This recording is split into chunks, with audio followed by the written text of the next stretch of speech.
이번 사순절에 저희는 인간은 누구인가, 그리고 더 구체적으로 그렇다면 나는 누구인가라는 그런 주제를 가지고 특별 새벽 기도회를 함께 드리고 있습니다. 지난 월요일부터는 전도서를 통해서 인간이란 존재가 어떤 존재인지를 살펴보고 또 우리의 한계성에 대해서, 우리의 연약함에 대해서 깨닫게 되고, 더 나아가서 인간이 인간답게 사는 것이 어떻게 사는 것인가라는 그런 질문에 지혜의 말씀을 대면하는 그런 시간을 가지고 있습니다. 인간이 누구일까라고 하는 그 질문에, 또 인간은 무엇을 하면서 무엇을 추구하면서 살아야 하는 이 질문에 많은 사람들이 각기 자신만의 대답을 가지고 있지만 그 대답들은 다 다른 것입니다. 어떤 사람은 인생의 목표를 물질 추구에 두면서 그렇게 살아가는 반면에, 어떤 사람은 돈은 없지만 명예와 그리고 위엄을 위해서 살아가기도 합니다. 또 폼과 멋을 위해서 산다는 그런 사람들도 있고, 사랑하고 봉사하면서 살아야 한다고 말하는 사람도 있습니다. 각기 다 다르겠지만 오늘 전도서는 어떻게 우리에게 말씀하고 계시는지, 우리가 어떠한 존재인지, 또 우리가 어떻게 살아야 하는지에 대해서 함께 살펴봄으로써 은혜의 말씀을 나눴으면 좋겠습니다. 우리가 함께 말씀을 나누기 전에 전도서를 쓴 사람이 과연 누구인지를 다시 한번 생각해 보아야 합니다. 여러분들, 전도서를 누가 기록했습니까? 여러분 다 아시는 것처럼 솔로몬이라는 왕이 기록했습니다. 그런 평민이나 노예가 기록한 것이 아니라 왕이, 그것도 하나님께 지혜를 얻은 왕이 기록한 글이라는 점을 저희는 염두에 두어야 합니다. 서점에 가면 많은 책들이 팔리는데 그 중에서 베스트셀러로 발탁이 된 그런 작가의 책은 다른 책들도 잘 팔리는 그런 경향들이 있습니다. 왜 그렇습니까?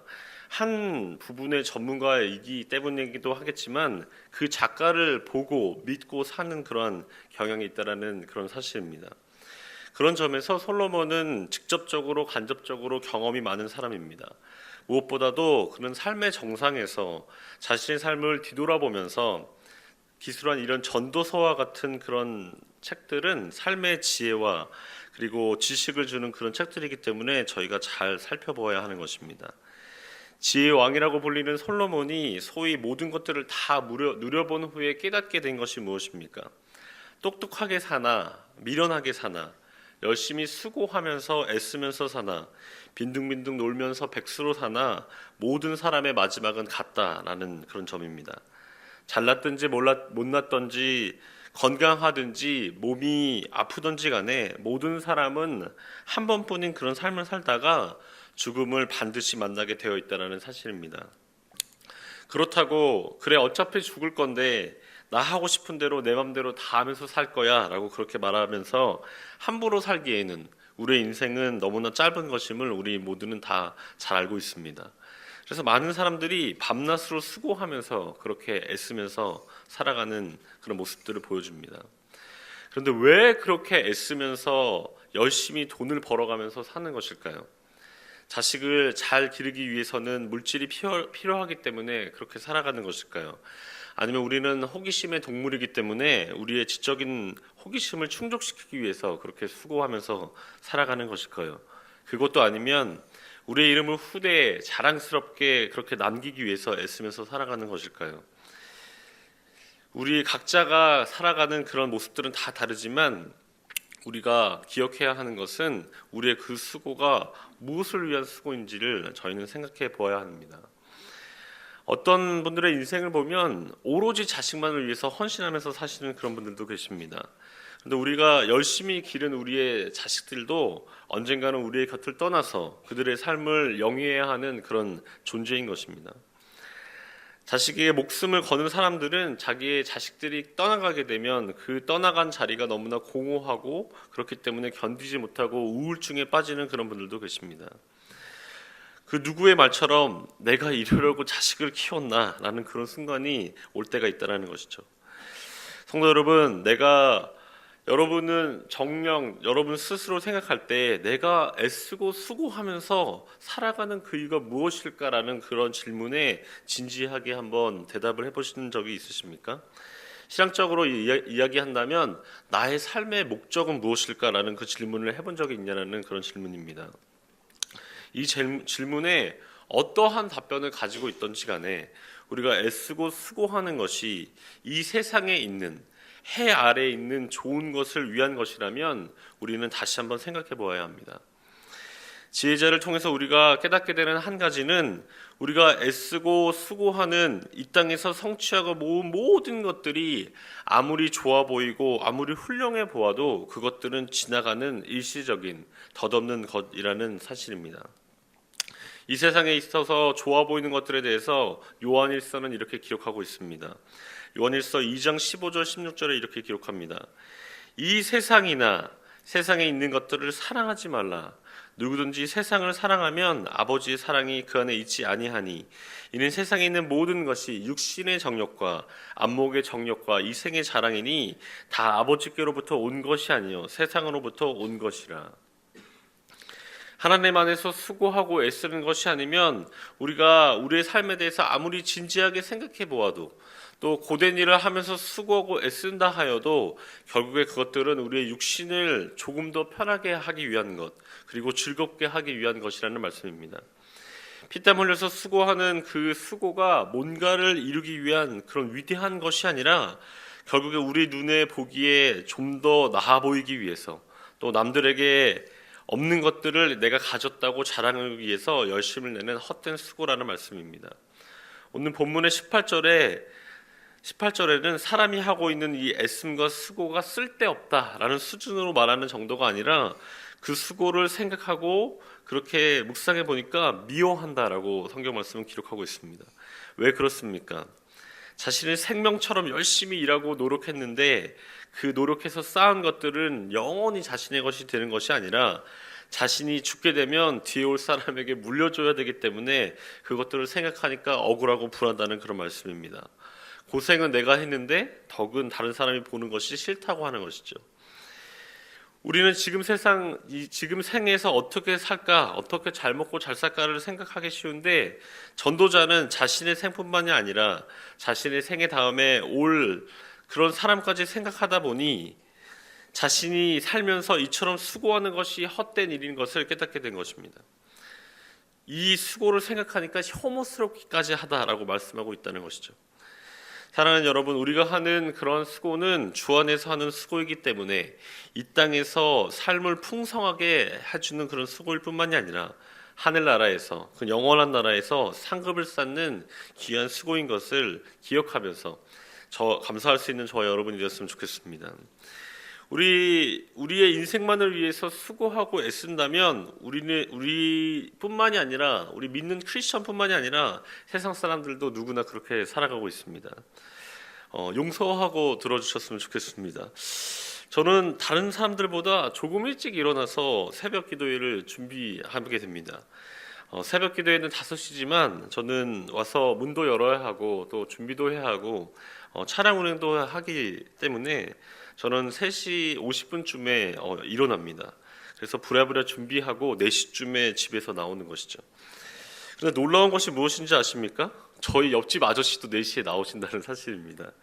목사님, 그럴 수도 있죠. 그분도 새벽 예배에 가시는 거 아닙니까? 아니요, 그분은 교회에 다니지 않으시는 분이십니다. 저는 새벽 예배를 준비하기 위해서 일찍 나간다고 그렇게 하지만 그분은 교회를 다니시지도 않는데 일찍 나가시는 거죠. 집 앞에서 딱 만났습니다. 딱 만나서 서로를 보고 서로 깜짝 놀랐어요. 이거 어디 가시지? 이렇게 생각이 들었죠. 그래서 제가 그분께서도 저를 보시고 너무 놀라시면서 저에게 물어보시더라고요. 아니, 이 새벽에 어디를 가냐고. 그래서 제가 새벽 예배 갑니다. 이렇게 말씀드렸습니다. 그랬더니 그분이 너무 놀라시더라고요. 그래서 저도 너무 놀라서 그분께 여쭤봤습니다. 그럼 아저씨는 어디 가십니까? 이렇게 여쭤봤더니 그분이 이렇게 말씀하시더라고요. 일하러 간다고. 그러면서 한마디 하셨습니다. 목구멍이 포도청이라 일하러 간다고 그렇게 말씀하셨습니다. 그래서 제가 네, 이렇게 대답을 한 적이 있습니다. 가만히 생각해 보니까 그 시간에 어디 가시겠습니까? 일하러 가지 아니하면 누구나 쉬고 싶어하는 그 시간에 무엇하려고 일어나서 그렇게 애쓰겠습니까? 참 열심히 수고하면서 애쓰시는 그러한 분이셨습니다. 저희 옆집에 살고 계신 그분만 그러실까요? 아닙니다. 살펴보면 우리 주변에 열심을 가지고 살아가는 사람들이 많이 있는 것을 저희는 깨닫게 됩니다. 문제는 왜 그렇게 열심히 사는지 모르고 살 때가 많다는 점이죠. 옛날에 지게를 끄시면서 생활하시는 분이 계셨다고 합니다. 가족도 없고 혼자 생활하시면서 지게를 열심히 끌면서 생활하시는 분이셨습니다. 여러분 생각해 보십시오. 지게를 끄는 일이 어디 쉬운 일이겠습니까? 평평한 그런 길도 있겠지만 가파른 언덕도 올라가야 되기 때문에 연세도 있고 또 힘에 겨워하시면서 지게를 끄는 모습이 안쓰러워 보일 정도였다고 합니다. 그래서 그것을 지켜보던 한 청년이 이렇게 여쭤보았습니다. 선생님, 왜 그렇게 힘들게 지게를 끌고 올라가십니까? 그렇게 물어봤더니 그분께서 말씀하시기를, 내가 일하지 않으면 누가 나한테 밥을 주겠는가? 또 누가 나에게 돈을 주겠는가? 그래서 내가 열심히 이 지게를 끌고 가는 거라네. 이렇게 대답하셨다고 합니다. 이 대답을 듣고 그 청년이 또 물어보았습니다. 선생님, 돈이 있으시면 그러면 무엇을 하고 싶으신데요? 이렇게 여쭤봤더니 그분께서 생각하시면서 이렇게 대답하셨습니다. 글쎄, 우선 든든하고 맛있는 근사한 밥 한 끼를 먹고 싶어. 그리고 다른 건 배운 적이 없어서 못하겠고 지금 끌고 있는 지게보다 더 좋고 더 편한 지게 하나를 사고 싶다네. 이렇게 대답했다고 합니다. 아, 그러시군요. 그렇다면 더 좋은 지게를 사시면 뭐 하실 건데요? 이렇게 물어보니까 곰곰이 생각하던 그 노인이 이렇게 대답했다고 합니다. 뭐 하기는 뭘 해. 다시 그 지게를 끌고 열심히 끌어야지 라고 이렇게 대답했다고 합니다. 여러분, 이 이야기를 통해서 우리는 무엇을 알 수 있습니까? 우리 인생이 무엇을 위해서 사는지를 깨닫지 못하면 이 지게를 끄시는 분처럼 다람쥐가 쳇바퀴를 돌듯이 열심히 일만 하면서 살게 되는 것, 그것이 인생 아니겠습니까? 그래도 나는 열심히 일해서 꼭 성공하고 말 거야 라고 생각하시는 분 혹시 계시지 않습니까? 열심히 수고해서 성공하지 말라는 그런 말씀이 아닙니다. 우리가 수고하고 힘들게 애쓰는 모든 것을 이 세상에 놔두고 떠나야 하는 때가 있다는 것을 우리는 깨닫고 영혼을 준비하는 삶을 살아야 된다는 그런 말씀을 드리고 있는 것입니다. 세상 속담에 공술에 공수거라는 말이 있습니다. 빈손으로 이 땅에 왔다가 빈손으로 이 세상을 떠나간다는 그런 말이죠. 성경은 이렇게 기록합니다. 디모데전서 6장 7절 8절 말씀에 우리가 세상에 아무것도 가지고 온 것이 없음에 또한 아무것도 가지고 가지 못하리니 우리가 먹을 것과 입을 것이 있은즉 족한 줄로 알 것이니라. 적신으로 왔다가 적신으로 가는 것이 인생임을 알고 세상 사람들은 인생은 나그네 길이다 라고 이렇게 노래합니다. 맞습니다. 우리의 인생은 나그네 길과 같은 것이지만 우리 믿는 자들은 그냥 나그네 길이 아니라 좋은 번연이 말했던 것처럼 천성을 향해서 걸어가고 있는 순례자의 길인 것을 여러분 기억하시기 바랍니다. 프랑스의 기네스북에 등재된 사람 중에 존 칼망이라는 할머니가 있으십니다. 이 할머니는 122세까지 살아서 최장수 인물로 등재되었습니다. 여러분, 성경에서 가장 오래 산 사람이 누군지 혹시 아십니까? 네, 무드셀라라고 하는 인물이 있습니다. 969세까지 살았던 인물이죠. 세계 최고의 기록을 모아서 해마다 발간하는 책인 기네스북에 있기도 전에 있었던 사람이기 때문에 무드셀라는 제외된 것뿐입니다. 아무튼 요즘에는 의술의 기술이 발달해서 100세 시대라고 그렇게 다들 얘기하지만 100세가 넘어서 살았다라고 그렇게 얘기하면 다들 장수했다고 그렇게 이야기합니다. 그런 관점에서 볼 때 이 존 칼망 할머니는 무드셀라만큼은 아니지만 굉장히 오래 사신 분이신 거죠. 근데 이 할머니에게는 유명한 일화가 하나 있습니다. 존 칼망 할머니가 90세가 되던 때에 이웃에 사시던 분이 이분에게 오셔서 나름 꾀를 내어서 이렇게 제안했다고 합니다. 할머니, 제가 매달 꼬박꼬박 생활비를 드릴 테니까 할머니가 돌아가시면 이 큰 저택을 저한테 물려주세요라고 이렇게 제안했다고 합니다. 할머니가 흔쾌히 수락하신 거죠. 이웃이 당시에 45세까지 사셨는데 이렇게 생각한 겁니다. 그래, 할머니가 지금 90세니까 얼마나 오래 사시겠어. 오래 사셔봤자 얼마나 오래 사시겠어. 라고 그런 마음을 가지신 거죠. 그런데 여러분, 그 할머니가 몇 세까지 사셨다고요? 122세까지 사셨습니다. 안타깝게도 생활비를 대주던 그 이웃은 77세에 그 할머니보다 먼저 돌아가셨습니다. 할머니의 생활비만 꼬박꼬박 주다가 할머니보다 먼저 죽게 된 거죠. 언제 죽을지 모르는 것이 우리의 인생인 것입니다. 한 치 앞도 내다볼 수 없는 것이 우리의 인생이라는 거죠. 그래서 영어 표현 중에 이런 표현이 있습니다. We never know when God's gonna take us. Live like we're dying. 하나님이 언제 우리를 데려가실지 우리는 아무도 모릅니다. 그래서 우리는 죽어가고 있는 것처럼 살아가야 합니다. 라는 이런 표현입니다. 언제나 하나님 앞에 설 준비를 하는 것, 그런 자세로 살아가는 것, 그것이 인생의 지혜입니다. 시편 117편 1절과 2절에는 이런 말씀이 있습니다. 여호와께서 집을 세우지 아니하시면 세우는 자의 수고가 헛되며 여호와께서 성을 지키지 아니하시면 파수꾼의 깨어 있음이 헛되도다. 너희가 일찍이 일어나서 늦게 누우며 수고의 떡을 먹음이 헛되도다. 이렇게 기록하고 있습니다.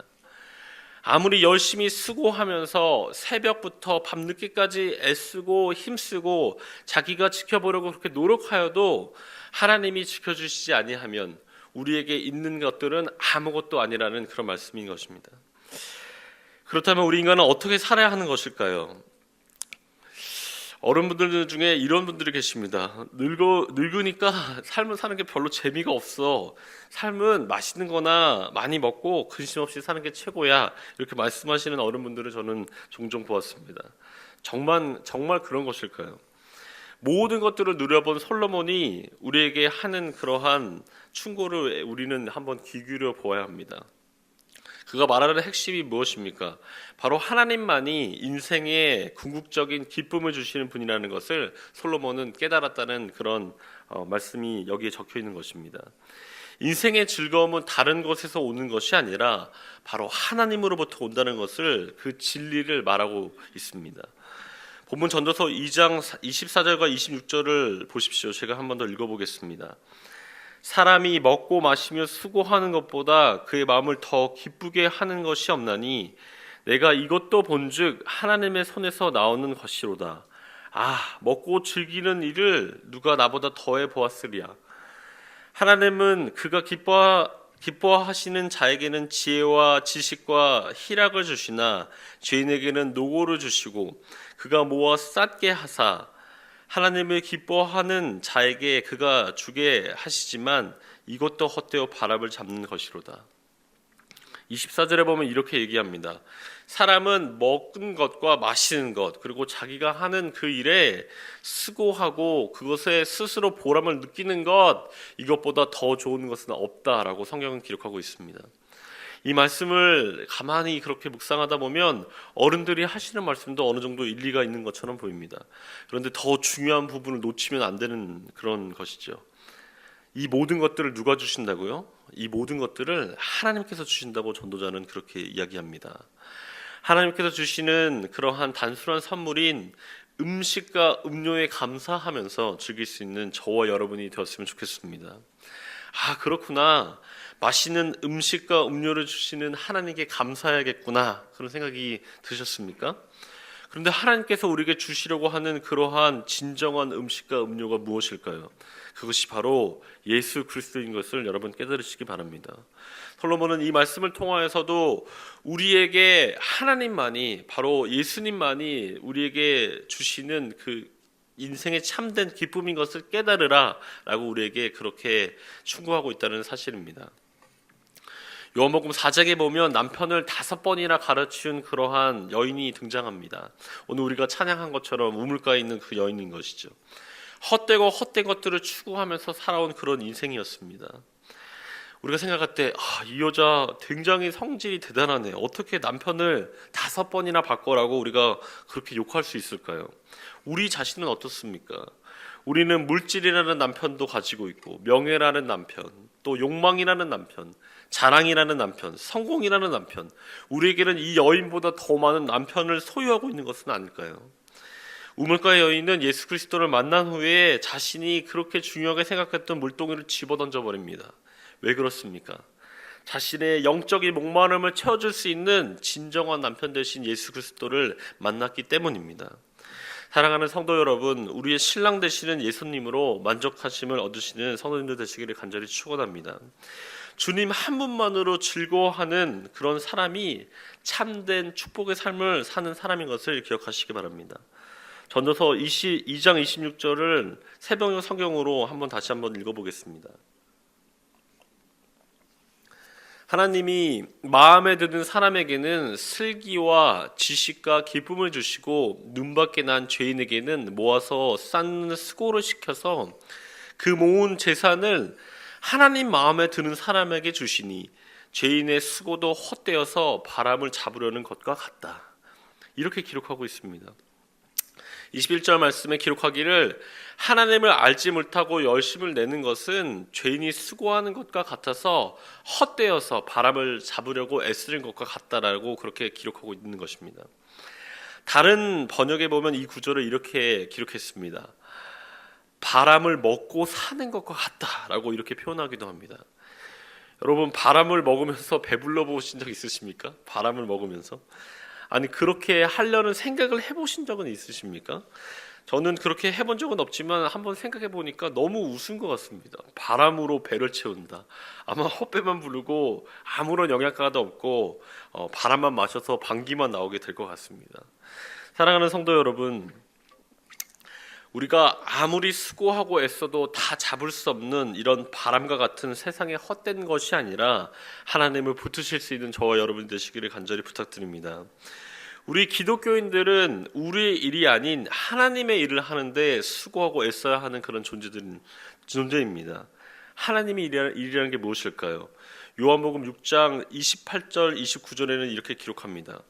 그들이 묻되 우리가 어떻게 하여야 하나님의 일을 하오리이까? 예수께서 대답하여 이르시되 하나님께서 보내신 일을 믿는 것, 그것이 하나님의 일이니라 하시니라. 무엇보다 하나님께서 보내신 예수 그리스도를 믿는 것이 하나님의 일입니다. 우리는 때때로 우리의 힘으로 사역을 한번 해보려고 하고 우리의 노력으로 무엇을 성취해보려고 그렇게 열심히 힘쓰면서 애쓰면서 살아갑니다. 그런데 신앙생활은 우리의 힘으로 무엇을 하려고, 무엇을 더 해보려고 그렇게 노력하는 것이 아니라 이미 예수님께서 십자가에서 하신 그 일들을 기억하고 그것들을 전하고 그것을 누리는 것, 그것이 신앙생활인 것을 여러분 기억하시기 바랍니다. 주님께서 이미 십자가에서 행하신 것, 그것을 믿는 것, 그것이 하나님의 일입니다. 그래서 그 하나님의 일은 누가 하는지 아십니까? 하나님의 일은 하나님께서 하십니다. 신학적으로 표현할 때 그래서 그것을 은혜라고 표현합니다. 미시오 데이라는 그런 표현이 있죠. 하나님의 선교라는 뜻입니다. 하나님의 일은 하나님께서 직접 하신다는 그런 의미입니다. 그런데 감사한 것은 하나님께서 그 모든 일들을 홀로 하실 수 있음에도 불구하고 우리를 도구로 사용하기를 원하신다는 사실입니다. 그리고 우리에게 그럴싸한 명함도 주셨습니다. 그 명함이 뭔지 아십니까? 바로 하나님의 일을 하는 하나님의 동역자라는 명함입니다. 고린도전서 3장 6절과 9절에 바울은 이렇게 기록하죠. 나는 심었고 아볼로는 물을 주었을 때 오직 하나님께서 자라나게 하셨나니 그런즉 심는 이나 물 주는 일은 아무것도 아니로되 오직 자라나게 하시는 이는 하나님 뿐이니라. 심는 이와 물을 주는 이가 한 가지이나 각각 자기가 일한 대로 자기 상을 받으리라. 우리는 하나님의 동역자들이요 너희는 하나님의 밭이요 하나님의 집이니라. 하나님께서 직접 역사하시지만 바울처럼 또 아볼로처럼 하나님의 일에 수고하고 열심을 내는 동역자를 찾고 계십니다. 사랑하는 성도 여러분, 주님께서 오늘 우리를 동역자로 부르고 계신 것을 기억하시기 바랍니다. 오늘 세상에 썩어질 일들을 멈추고 하나님의 일에 응답할 수 있는 저와 여러분이 되어야 할 것입니다. 세상의 일을 수고하고 애쓰고 열심히 하여도 영원토록 기억하는 것이 없지만 하나님의 일은 주님께서 기억하여 주시고 또 친히 갚아주시는 것을 믿으시기 바랍니다. 여러분, 세상에서 일을 하면 1시간을 하든 2시간을 하든 하루를 하든 일을 하면 급여를 줍니다. 월급을 주는 것이죠. 하나님은 우리를 은혜로 부르셨지만 하나님도 우리가 주님의 일을 감당할 때 그냥 공짜로 주시는 것이 아니라 대가를 주십니다. 근데 하나님께서 주시는 그러한 대가는 뭔지 아십니까? 세상이 줄 수 없는 평안도 주시고 기쁨도 주시고 그리고 세상에서 우리가 어려움이 없도록 물질도 넉넉하게 부어주시는 전능하신 하나님이신 것을 여러분 믿으시기 바랍니다. 오늘 여러분이 애쓰고 수고하는 것이 주님 안에서 열심히 수고하여서 아름다운 결실을 맺기를 간절히 축원합니다.